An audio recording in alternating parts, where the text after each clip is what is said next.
So I've been thinking about vision boards lately, not in a woo-woo manifestation way, more like what do I actually want to focus on this year?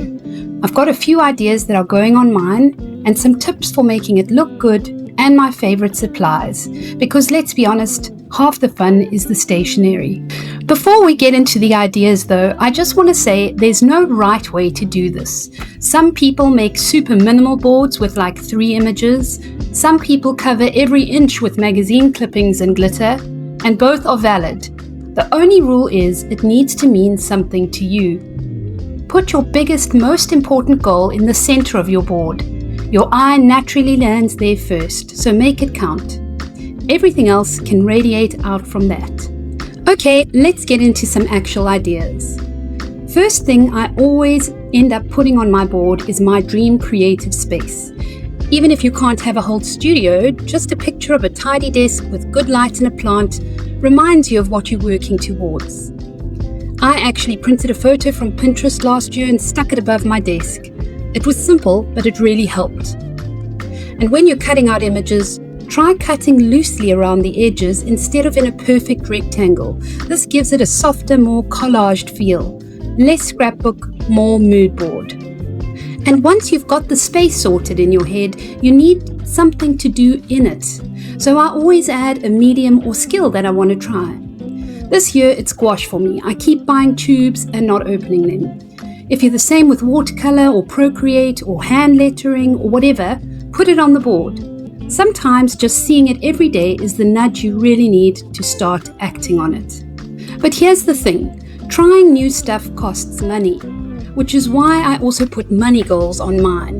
Not sexy, I know, but things like save £50 a month for supplies or actually track what I spend, that stuff matters. I use a simple spreadsheet, nothing fancy, and the point is being intentional about it instead of pretending that it doesn't exist. And for your vision board, you don't actually need a picture for everything. Sometimes I just write a number or a word in nice handwriting and I stick it on. Mixing images with text makes the board feel more personal, and it's a great way to fill in awkward gaps.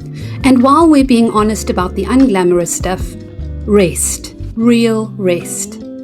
Not the Instagram version with candles and face masks, I mean actual permission to stop. I put a picture on my board that reminds me it's okay to have a slow afternoon. A stack of books, a cup of tea, a window with rain. Whatever off looks like for you. And an important tip is colors matter more than you think on your vision board. If your board is all bright and busy, add something soft. A muted photo, some white space, maybe a torn paper edge. It gives your eyes somewhere to rest, which is kind of fitting for this section really, because when you've rested, you've got the energy to do the scary stuff, like putting yourself out there. I always add something that makes me a bit uncomfortable, that challenges me. This year, it's posting more of my process, the messy in-between bits, not just the finished pieces. It makes me cringe, but that's probably exactly why it needs to be there. What's yours? Opening a shop? Sharing your sketchbook? Filming a tutorial? Stick it on the board. Here's a trick. Layer your images, tuck one behind one another, overlap the edges.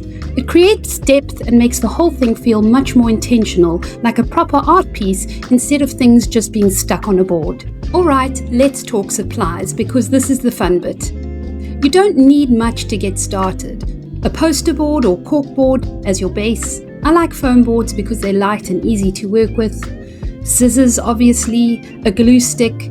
I use print ones or an acid-free glue if you want it to last, and some magazines or printed images. I've got free printable vision board photos you can download and the links below, so you don't have to spend ages hunting through magazines for the right vibe. Now the extras, these aren't essential, but they make the process way more enjoyable. A corner rounder punch is a game changer. It makes everything look more polished instantly. I use the Sunstar Kadumaro Pro, and it's got 3 different curve sizes, and it's so satisfying to use. Washi tape is perfect for borders, taping edges, or filling gaps with pattern. I've got a ridiculous collection in my cupboard. And a paper trimmer. If you're cutting lots of straight edges, it's faster and neater than scissors, and the Fiskars one is great and not too bulky. Lastly, texture bits. Torn book pages, old envelopes, scrap paper, perfect for layering. Honestly, raid your recycling bin. A quick recap on making it look good. Center your main goal. That's your anchor. Group similar themes together. Mix images with handwritten words. Layer and overlap for depth. Leave breathing room, white space is your friend. Cut loosely, not perfectly, let it feel organic. Okay, last thing. Don't make it perfect, the best vision boards look a bit lived in. Add to it through the year. Stick things on top of other things and let it evolve. It's not a finished piece, it's a working document. I've got free printable vision board photos if you want a head start. The link's in the description below. And if you're in my Patreon, there's a whole lot of resources that I publish monthly. Let me know what's going on your board this year. Drop a comment, I'm nosy like that. And if you make one, tag me so I can see it. Happy creating!